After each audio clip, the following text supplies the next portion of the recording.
The NBA playoffs are here, and I'm getting my bets in on FanDuel. Talk to me, Chuck GPT. What do you know? All sorts of interesting stuff, even Charles Barkley's greatest fear. Hey, nobody needs to know that. New customers bet $5 and get $250 in bonus bets if you win. FanDuel, America's #1 sportsbook. 21 plus and present in Virginia. Must be first online real money wager. $5 deposit required. Bonus issued is non-withdrawable bonus bets that expires 7 days after receipt. Restrictions apply. See full terms at FanDuel.com/sportsbook. Gambling problem? Call 1-800-GAMBLER. This episode is brought to you by LifeLock. It's tax season, and we're all a bit tired of numbers. But here's one you need to hear. $16.5 billion. That's how much the IRS flagged for possible identity fraud last year. Now here's a good number. 100 million. That's how many data points LifeLock monitors every second. If your identity is stolen, they'll fix it. Guaranteed. Save up to 40% your first year at LifeLock.com/podcast. Terms apply.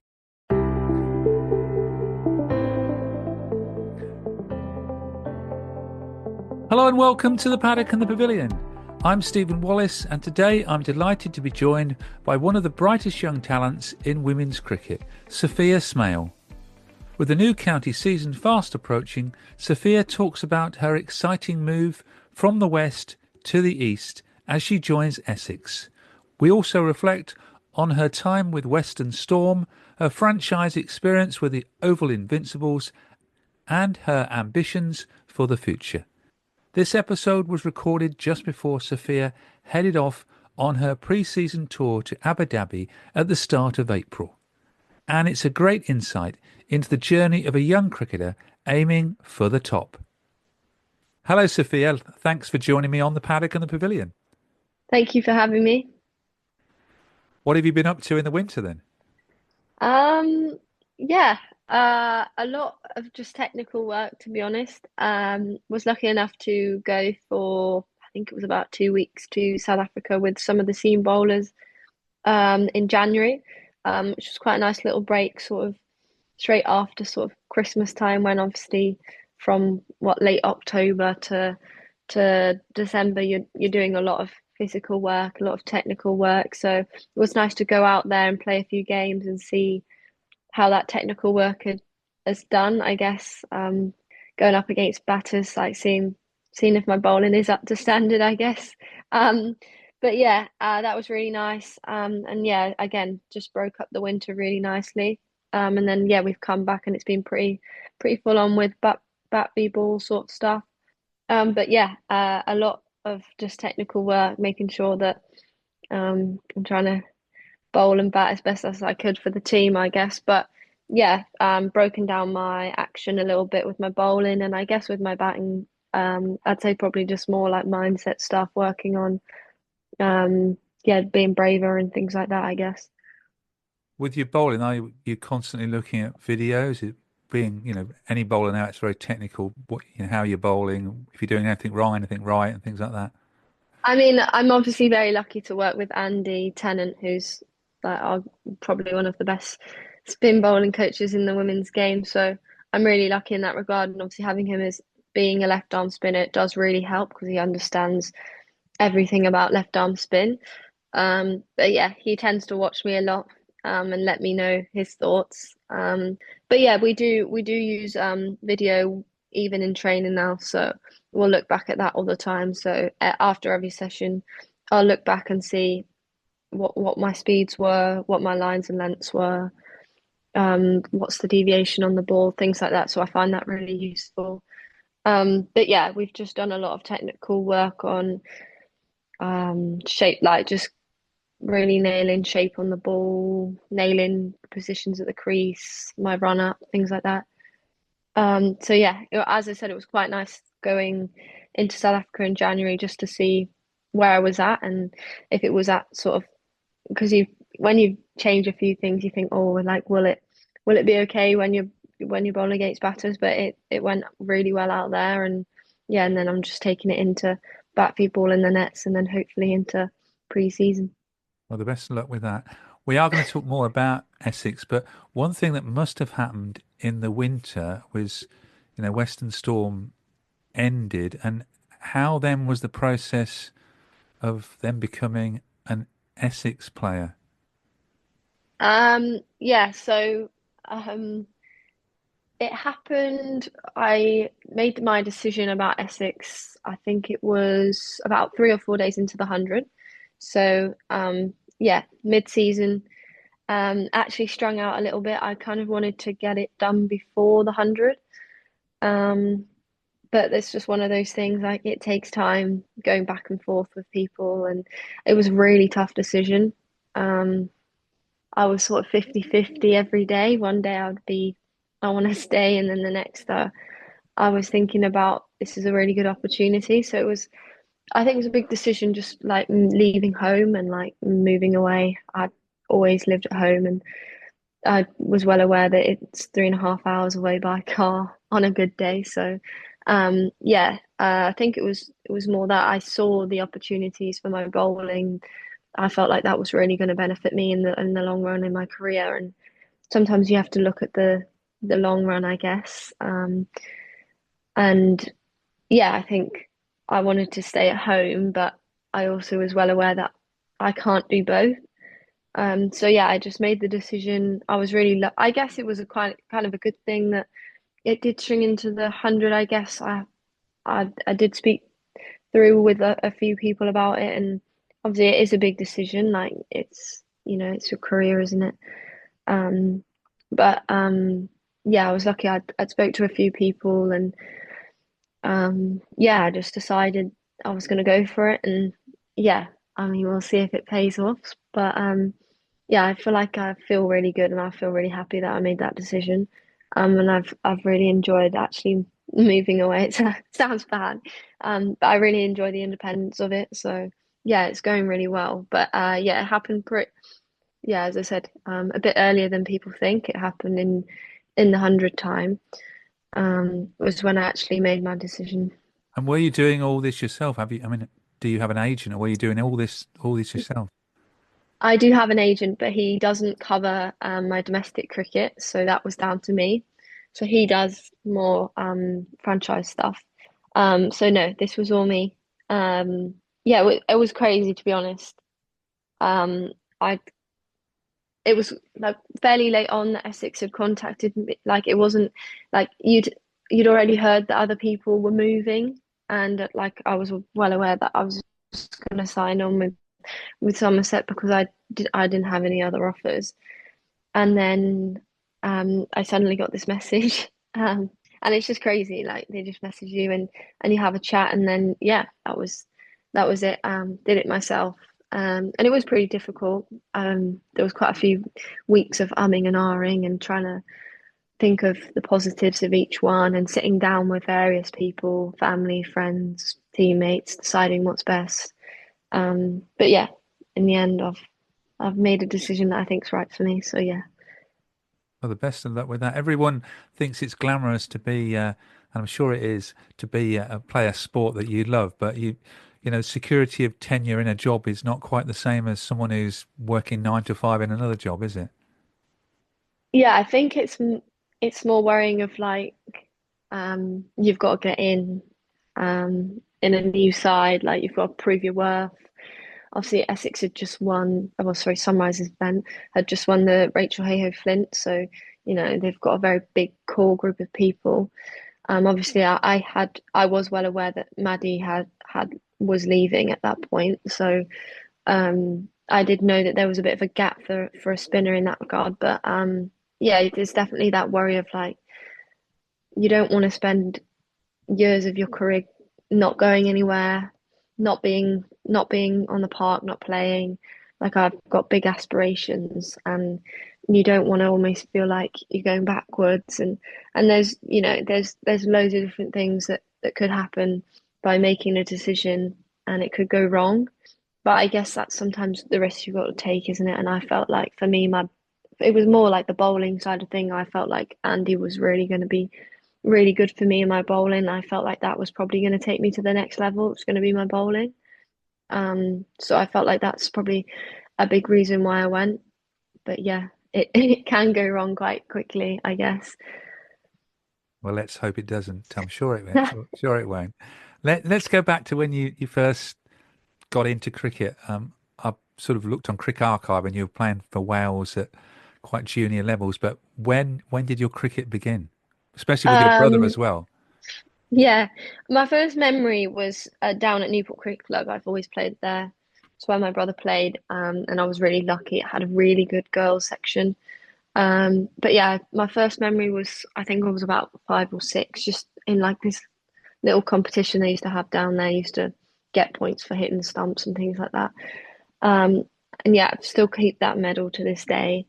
Um, but yeah, that was my first sort of memory. And then I remember my first game of cricket was probably when I was about 7 or 8 maybe. And it was for the boys actually at that point. I think it was maybe under 12s for Newport again, club cricket. I was actually bowling left arm seam at that point. I really enjoyed trying to run in and bowl really quick. And yeah, I remember it was on my dad's birthday, so I remember it quite well. And then, yeah, I got into Wales when I've actually recently, I just watched some, when your dad keeps all your old videos. He's still got the old videos of like my first ever game for Wales. Wow. And like, oh my Lord, it's not good. It's not good watching. Uh, and people are like, oh, she had so much potential, and you're like, oh my Lord, like I couldn't hit it off the square. I was so small. I was tiny growing up, and like I had a good technique, but I couldn't really hit the ball off the square.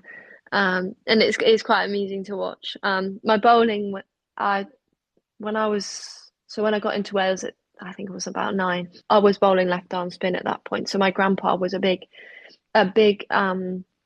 role model for me growing up. He was an MCC coach, did a lot of work with Cardiff and the Vale, or loads of counter stuff. He's basically coached everyone sort of over the age of maybe I want to say 40. I don't know, that might be a bit rude to some of them, but 40 odd. Like when I'd play men's cricket, they'd all be like, "Oh, I got coached by your grandpa." So he was a massive coach in the area. And he basically told me I was running down the bank at Newport one day whilst my brother was playing. And he said, do not bowl left arm seam. You'll have a longer career. If you bowl left arm spin, they're gold dust. Now there seems to be more coming around in the game, so I'm not sure if they are gold dust now. But yeah, he got me bowling left arm spin. But yeah, I love watching those old videos back. Um, my action was lovely, actually. Like I used to bowl through the umpire and stuff, and like I can see why people thought my action was nice as a little one. I guess it was really repeatable. And I guess like recently, like I've sort of gone back to that shorter run up, and I think, oh, that's exactly how I used to bowl, which is quite nice. I've like gone back to how I started bowling, which is really nice. But yeah, my batting's quite entertaining to say the least. So did you play a lot in the garden with brother Will, who now plays for Glamorgan? Oh yeah, definitely. Played a lot with Will, and I played a lot of boys cricket growing up. I don't think so. Obviously, for Wales, I obviously played girls cricket. But for club, I didn't play girls cricket until maybe I was about 12. Like I was always playing boys. I played boys county, so I played for Gwent boys. I played, yeah, all through the age groups for Newport boys teams, played men's. But yeah, I'd say like my brother obviously has been a huge impact for me. Him and my grandpa have probably been my biggest coaches. My grandpa was drilling me from the age of 7 of how to, you know, play a forward defence. He's very old school forward defence. You know what they say, like he's just completely old school out of the book. If you've got a proper solid technique, if you've got a defence, you'll go places. Yeah. That was the way I got grown up, and I'm like obviously I'm really happy that I did, because I think there's nothing better than having a solid base of technique. But yeah, I'd say those two, and like my brother to this day, um, always chats to me about cricket and coaches me a lot. I actually had a session with him the other day just because he's so knowledgeable about the game. And yeah, I definitely looked up to him growing up. And as I said, I started playing cricket because I saw him playing cricket.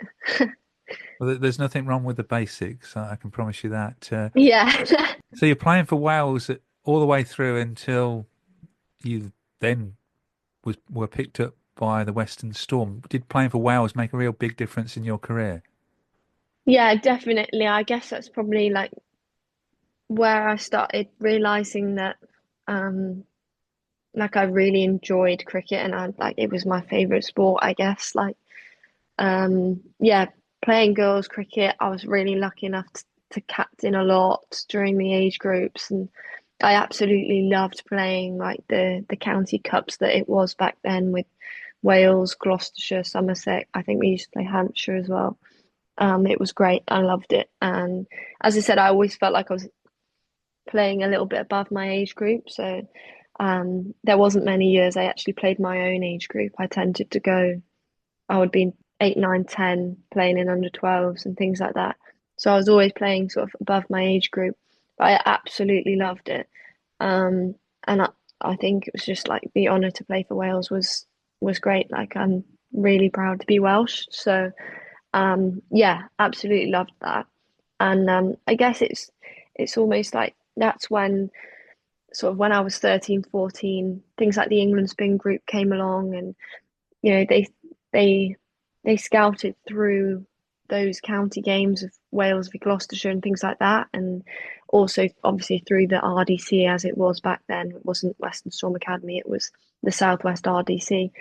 It was those sort of things that they picked up on. So obviously I performed at Wales and I trialled for the RDC and I got in. So obviously if I didn't play for Wales, I wouldn't have obviously gone into the academy systems, I guess. I guess then, though, you were thinking of going to college or university. There was no thoughts then of making a living playing cricket. Oh, I'm not so sure. Yeah. I think I think if I I think I was aware that look, I wasn't really when I was little, I wasn't really aware that you could like make a living as a professional cricketer and not play for England. I mean, It you've was come round at always the right time, haven't you, really? So, yes. yeah. I was always I had to play for England. Like that was it. And then that was always my dream. So like I would never say it was I my dream was to be a professional cricketer. My dream was to play for England.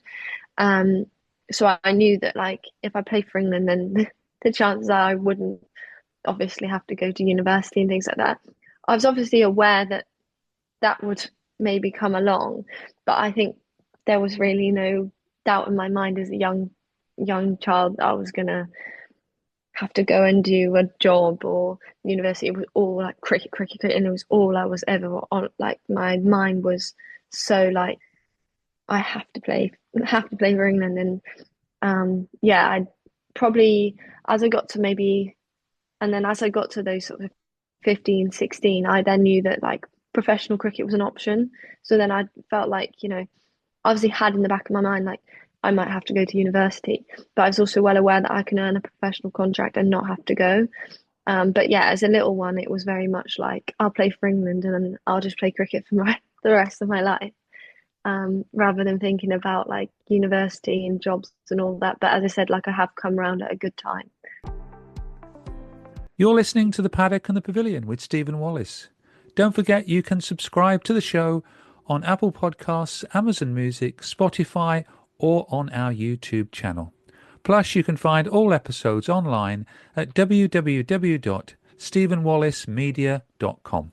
Now let's get back to Sophia as she talks about her debut for Western Storm. Let's move forward then to your debut for the Western Storm. And I looked this up and I'm sure you'll remember it, but 18th of May 2022 in the Charlotte Edwards Trophy. Yeah. And it was, I couldn't believe it when I read the match but the Western Storm won by 1 wicket against the Sunrisers, and you were batting there at the end, not out 3. Not out of three. I didn't even know I got three. I thought I'd only got about one. Yeah, that was it was a crazy game, that one. And yeah, I made my debut at Chelmsford, so that's obviously really nice considering that's my home ground now. But yeah, that was it was it was a hell of a game, that one. And I was really lucky to be batting with Alex Griffiths, who's, you know, another Welsh girl, which was really nice. Yeah, it was, yeah, I don't think you can really ask for a better debut. It was pretty special, obviously winning on the last ball, and my job was just to run and get back down the other end, really, to be honest. I didn't really have to do too much. But it was, yeah, unbelievable, and definitely struggled to sleep that night. I think I had my driving theory the next day. I think it was maybe like 9 a.m. or 8:30 in the morning, and I think I had to say to mum, I've not slept all night, I can't go. But yeah, that was pretty good. Yeah, and a day I'll never forget. I think I still keep the ticket in my in my room. Yeah, I've just checked on Crick Archive. You were not out three, four balls, and you added 20 for the last wicket to win the game. Yeah, yeah, that was a good moment. And you're playing with Heather Knight. I mean, that must have been such an amazing feeling. Your first game, and you've come out from playing for Wales, and then you're playing for the Western Storm with Heather Knight. Yeah, no, I think I remember like sitting fairly near Heather on the day, and I thought, wow, like this is unbelievable. But yeah, and I was really lucky. Mum and Dad came to watch as well, but it was, yeah, crazy, a crazy day. And luckily, it's sometimes I feel like when it's been like a really good match, like it can become a blur. But luckily, I still can like really remember everything that happened. But yeah, and I still think about like I still like when I was with Griff at Storm, we'd still speak about how cool that was that the Welsh girls got us over the line, I guess. And by August, you're then playing in the 100. Yeah, yeah. Yeah, that was another one of those things. It was just crazy. I had no idea I was anywhere near the 100, and if someone had told me you'd play in the 100, I would have said like no way, because I'd not played that many games of cricket. Um, I just remember I got a phone call. I think it was after a county match. I got a phone call from Jonathan Batty, and like, I'm well aware of who Jonathan Batty is. I would say I'm a Badger, so I was well aware of, the hundred teams, the coaches. I was all well aware. And yeah, he just said, I really want you at Oval. I think you're bowling really well, and you're a really exciting young talent. And away I went. Crazy. I think my mum had actually kept it from me for a week, because I was under 18. So I think you have to speak through my mum first. So my mum knew. I'm not sure why she kept it from me. I can't remember the reason why. I don't know if it was because I was playing for Storm or something, and she didn't want me to worry about it. So she kept it from me, and then so she knew. But yeah, it was unbelievable, and yeah, I mean, I still think it's the best year of my career so far. It got my career on the ladder, I guess. But yeah, that month was the best month of my life, I'd say. A- Obviously, winning was unbelievable. And in your first game, you got Elisa Healy out. Yeah, yeah, that was. I reckon that might have been like one of. I think that maybe like second or third ball I bowled as well. I think just crazy, but I think like look, it showed for me like the backing obviously that JB had in me, but like Danae was captain then, and she chucked me the ball straight away, and I think like that's just like so good as a captain. I feel like she was. I had so much faith in me to go out there, and obviously I was a bit of a match up to Healy, so I was well aware. But like obviously, yeah, some captains probably would have gone, well, give her a few overs, ease her in. Like the 100's such a fast-paced game, it's quite overwhelming. So like in your first game, like I can't really recall that first game of cricket in 100 because it just went so quickly. Like I can't remember what happened. I can't really remember if we won or not. I do remember the wicket because my dad was videoing again. So I do have the video of that one. But I can't remember it because it just happened so quickly. The Jeep Celebration event is your chance to start a brand new adventure. Hurry in for an exceptional offer on our Go Anywhere to anything SUVs. And right now, current FCA lessees can finance and get $7,000 total cash allowance on the purchase of the 2025 Jeep Grand Cherokee Laredo X 4x4. No turn-in required. Current vehicle must be registered to consumer at least 30 days prior to purchase to qualify. Financing for well-qualified buyers through Stellantis Financial. Not all customers will qualify. Residency restrictions apply. Take retail delivery by 4/30/25. Jeep is a registered trademark. Just going back to the Western Storm, I mean, you've been a regular there 22, 23 and 24. And last season you were also opening the batting. Yeah. Yeah. Is that something you want to become an all-rounder? Yeah, 100%. I think like we look at world cricket now, and I think it's very difficult to just be a bowler in world cricket now. So definitely want to be an all-rounder. I love opening the batting. I did it growing up as a kid. For Wales, I always opened. So yeah, for me, I feel like it's difficult. I feel like when I was really little, I was a bowler, and as you come to that sort of 12, 13, I became a batter. And then as I came into sort of that RDC Academy stuff, I went back to the bowler and then got into the seniors as a bowler.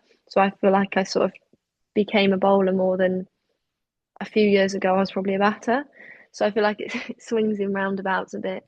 It was really nice to have that opportunity to open the batting, and yeah, to experience it. It was great. I absolutely loved it, and I hope to aspire to open the batting one day again in county cricket. But yeah, absolutely loved it, and I want to try and get as high up the order as I can, and yeah, just go out and score runs. Certainly gives you more opportunities in franchise cricket that everyone loves all-rounders, don't they? Yeah, exactly. Definitely. And I think even like in I think if you look at the very best sides in the world, we look at Australia, like most of them are all-rounders. I think when I saw I think when it's the team in the Ashes, most of They them were can batting down to bowl. 8, weren't they? 9, weren't they, Yeah, Australia? most of them can bowl.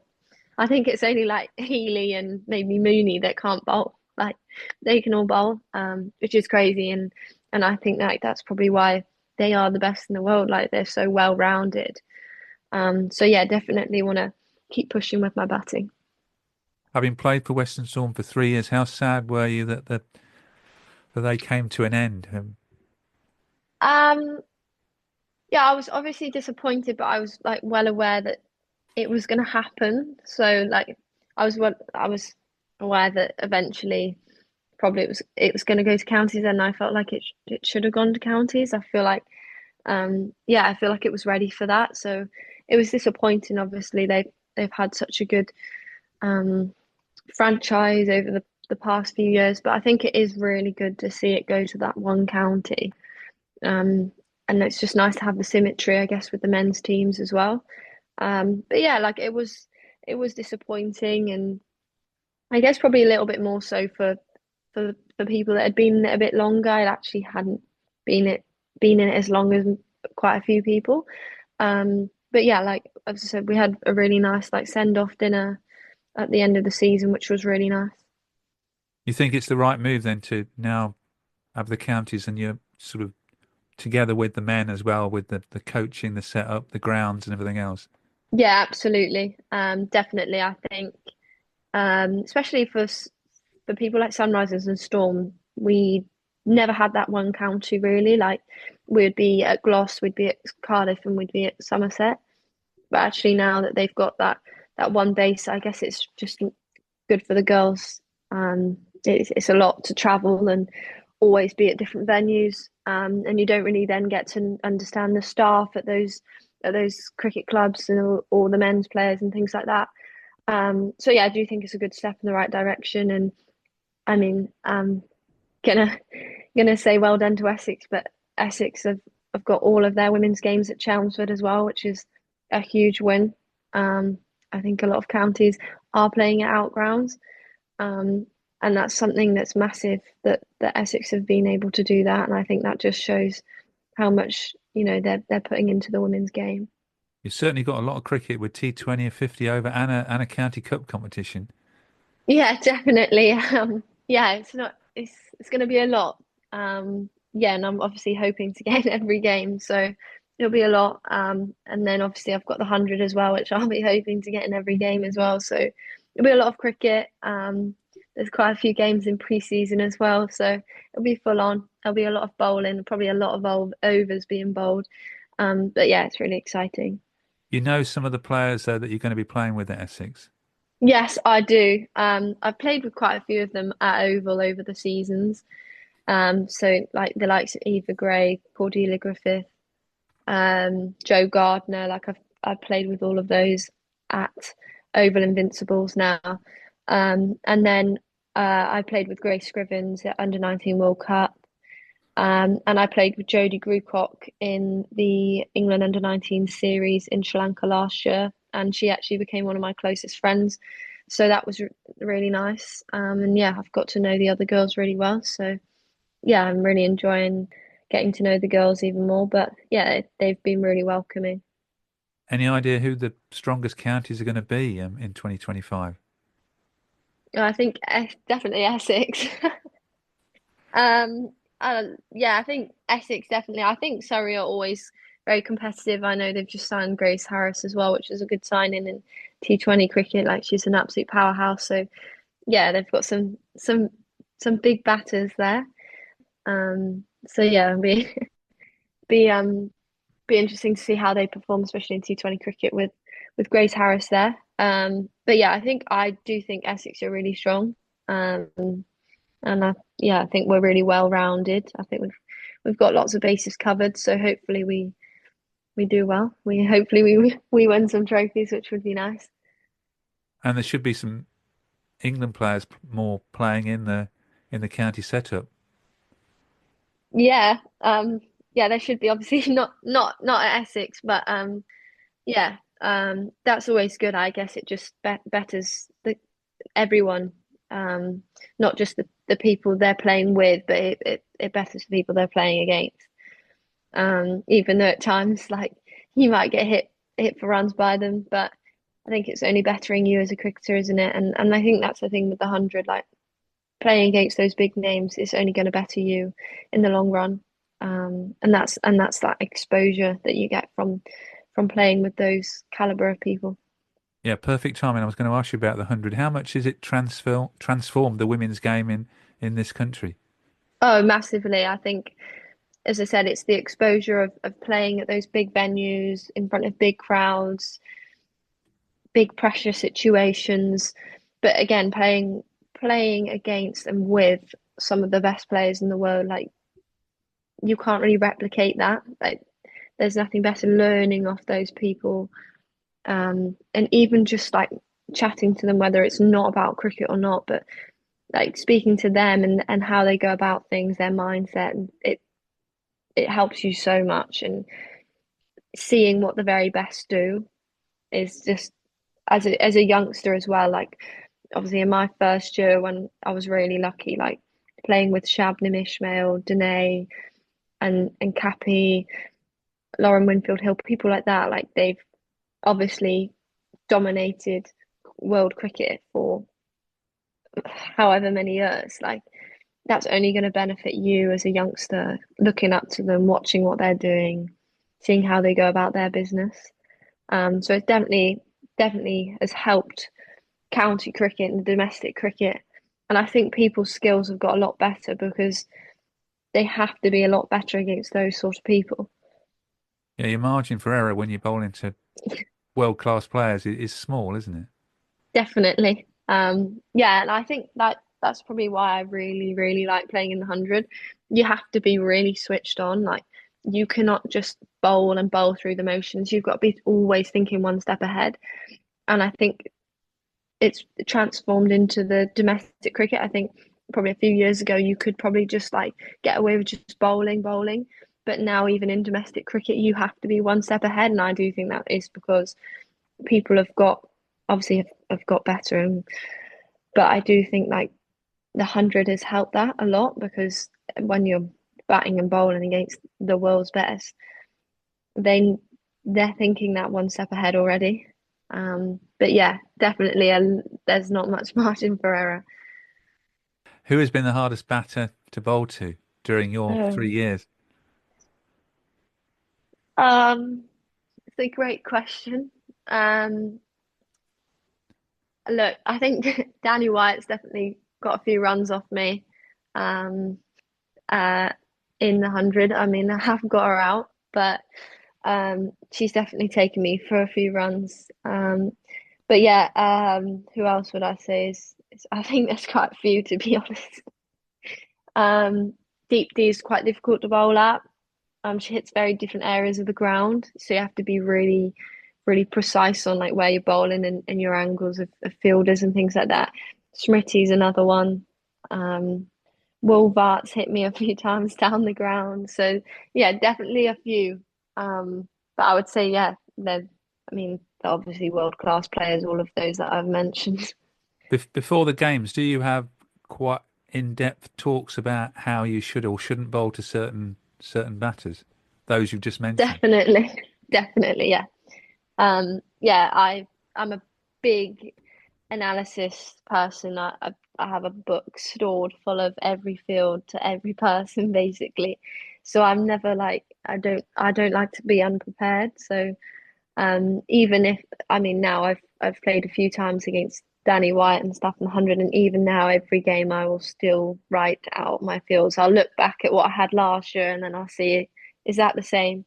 But yeah, definitely. I mean, to Danny White, you can't really bowl width. She loves the cut. Like you, you sort of off stump becomes middle. It's little things like that. Yeah, understanding where other like just looking at wagon wheels, things like that. Like she likes to hit over extra. Like, do you go for a mid off, long off? Do you go for an extra? Things like that. Yeah, and I think the key one as a spinner is understanding whether you have the ones behind the bat are probably the key. 2 points. Do you have a third? Do you have a 45? I think they're your key areas. I feel like your 4 out tend to be pretty similar. Your 2 out tend to be pretty similar, but it's about understanding behind the bat. The people that are difficult to bowl at are the people that can paddle and reverse. They're the most frustrating as a spinner. You can set a field to someone that keeps wanting to hit down the ground, but those that can hit all different areas of the ground are the hardest to bowl at. Talking about bowling, as you've mentioned earlier in the podcast, you were in the winning team in 2022 for the Oval Invincibles. What it was like playing in the final in a packed Lords. Yeah. With a Again, 17-year-old as well, I think. Yeah. Were you yeah, 17? yeah, I was, yeah. Again, it was a bit of a blur as to like what happened really. I remember my first over, I think, actually went for a few runs. Danny White actually hit me over extra.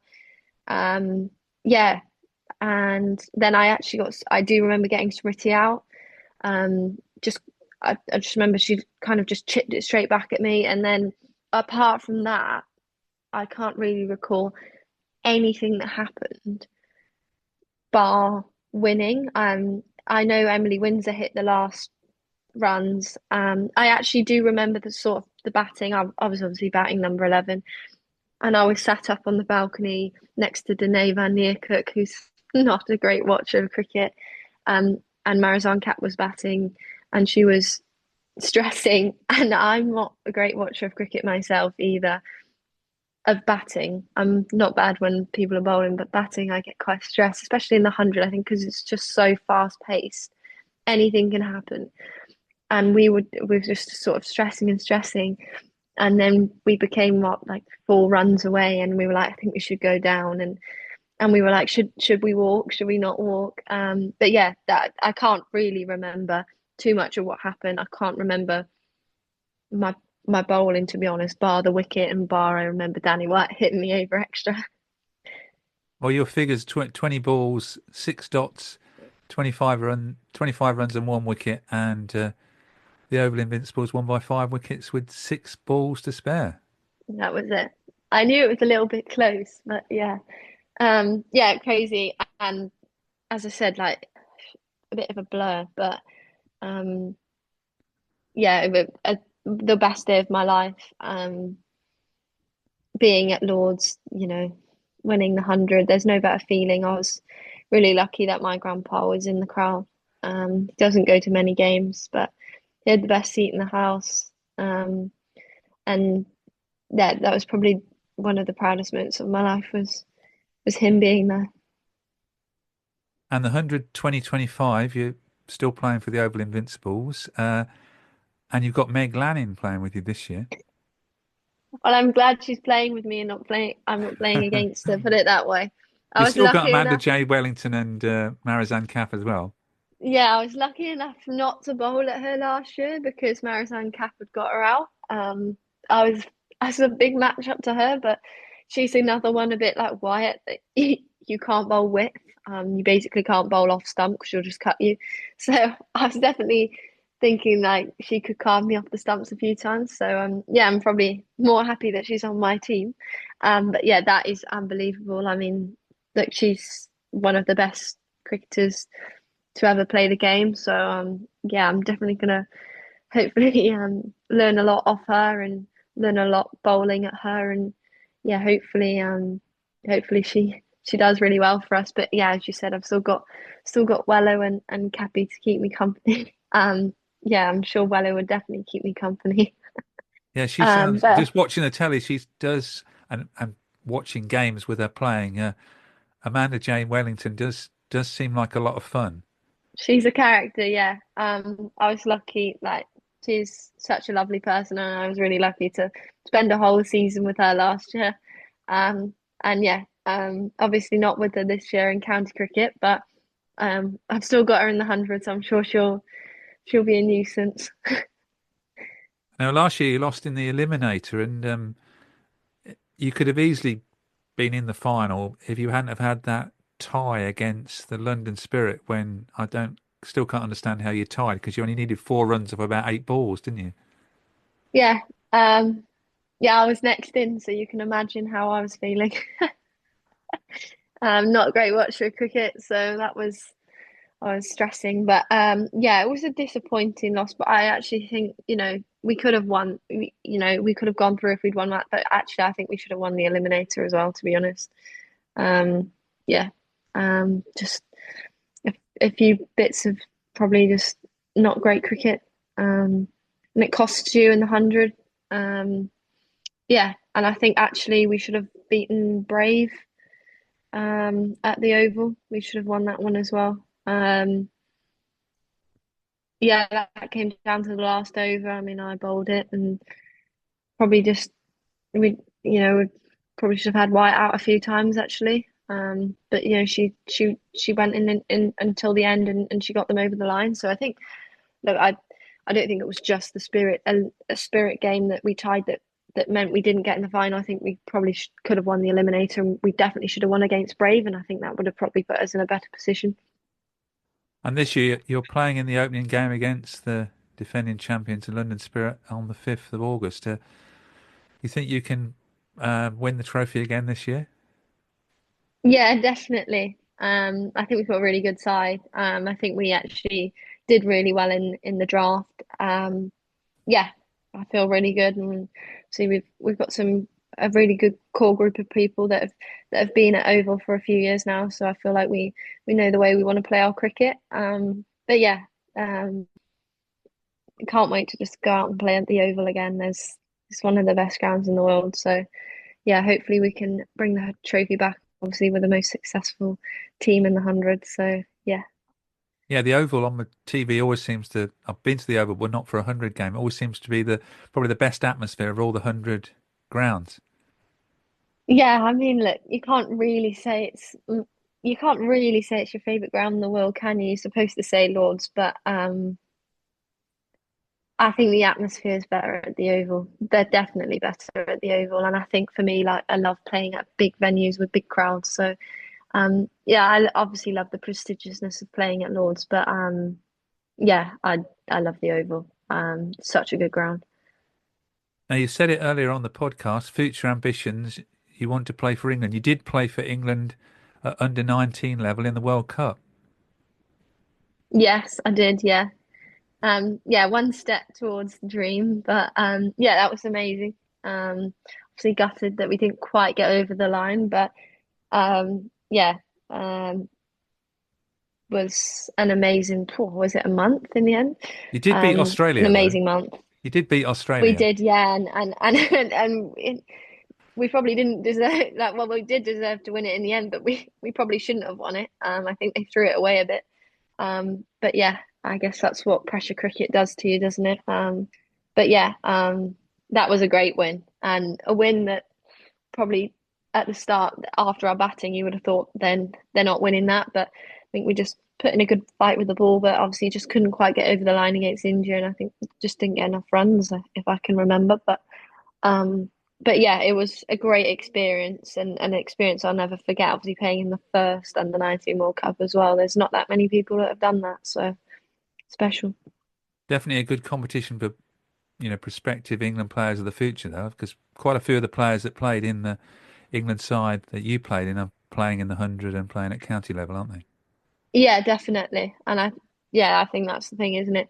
It feeds into that county stuff, and it puts those younger girls on the map, gets them in get gigs at the 100 and gigs in county cricket and things like that. But yeah, I mean, we did have a very, very good side that year. I think a lot of those girls were actually already dominating county cricket, or were in the 100 already. And I think, yeah, it was definitely a good side, and those girls have gone on to do some good things. Well, hopefully you'll join some of those players in an England team of the future. Yeah, hopefully. Now, coming to an end now, but you're shortly going on tour with Essex. I am, yeah. Yeah, Abu Dhabi on Tuesday. I don't think we're out there too long. I think it's a 9-day trip, 5 games, so pretty full on. But really excited to get out on grass again. Obviously, I did get out on grass in January in South Africa, but it feels quite a long time ago now. Well, the best of luck with that, and thank you very much for being on the Paddock and the Pavilion, and best of luck for Essex in the County Championship and the County Cup and all the matches you're going to play for Essex, and also for the Oval Invincibles in the 100. Thank you very much. Thank you for having me.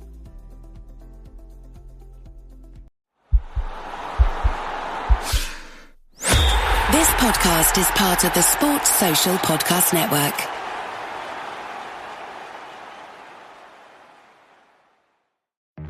This weekend, only at Macy's, it's our lowest prices of spring. How low? Diamond rings, pendants, and earrings, only $399, originally $1,500. Ninja blenders, now $89.99. And $395 men's designer suits, only $99.99. So if you're wondering why you should shop Macy's lowest prices sale, well, the name pretty much says it all. It's our lowest prices for one weekend only. Starts tomorrow at Macy's. Savings off already reduced prices. Exclusions apply.